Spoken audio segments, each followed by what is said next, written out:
Namaskar. Good morning. It's indeed a pleasure to speak such a distinguished delegates, friends. Since yesterday, we've been talking about Himalayan future. To talk about future, we need to talk about past and the present also. To imagine the future, we all have possibilities. What are the possibilities? We've been hearing quite a bit, but mostly we have been discussing what challenges are. Why we begin with the challenges? Begin with the challenges because mighty Himalayas are always seen as invincible. The word invincible is a very problematic to me because whenever we see nature, the modern scientific temperament or modernity has taught us that nature has to be conquered. Nature has to be scaled up. So it's a kind of victorious part that in us, that we can evince everything, but suddenly the nature is showing its own color.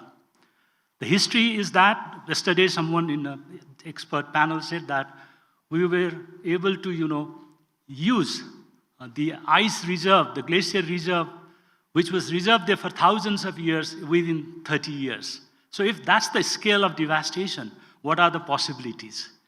So there's a lot of scientific community working on the possibilities, a lot of negotiation on climate change. We heard about green investment and all kind of things. But what about the people on the ground?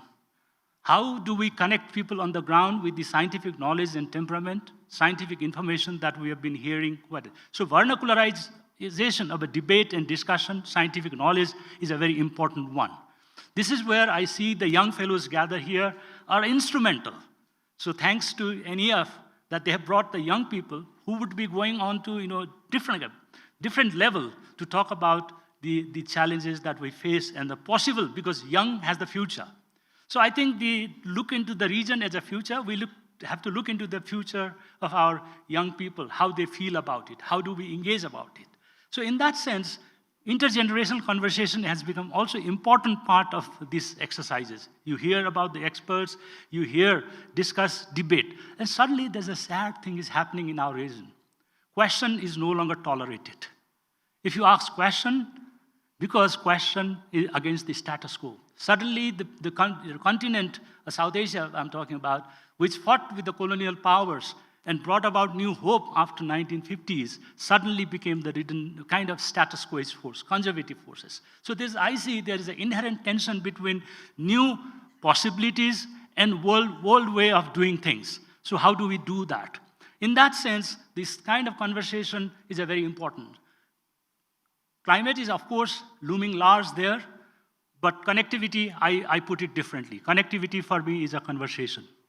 Because the idea of a connectivity is a kind of a problematic, again, in a way that it talks about remoteness, bringing people together. How do we bring people together?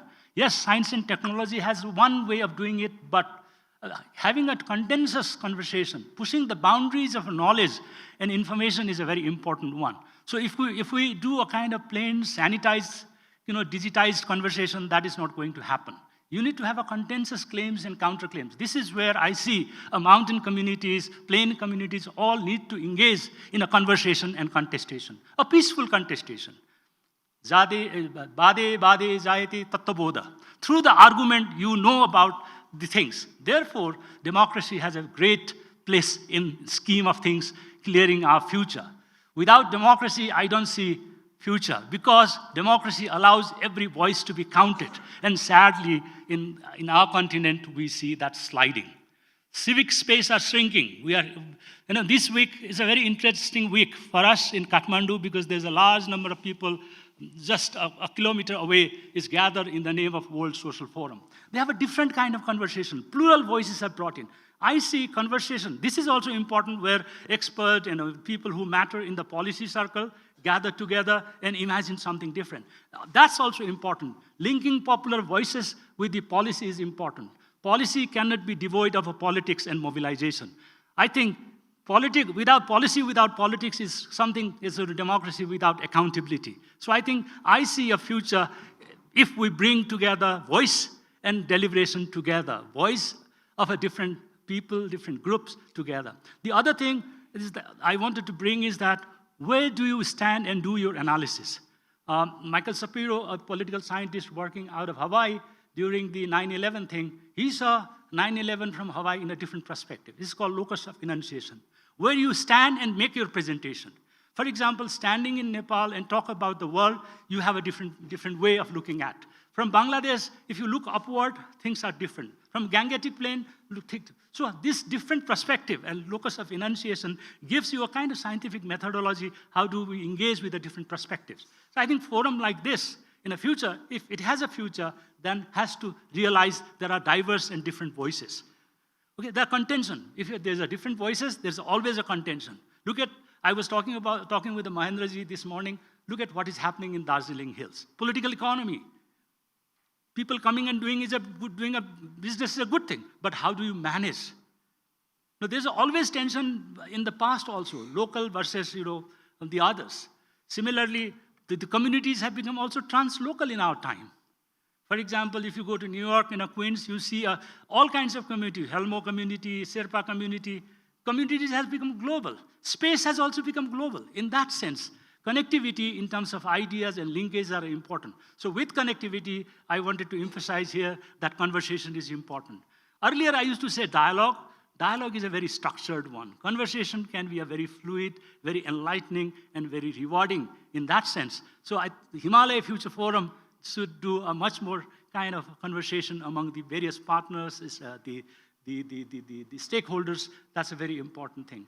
So with this, I don't want to take much time. I've given 10 minutes of time, but given we started late, so I made my point that let's engage in a good conversation and meaningful conversation. Thank you very much.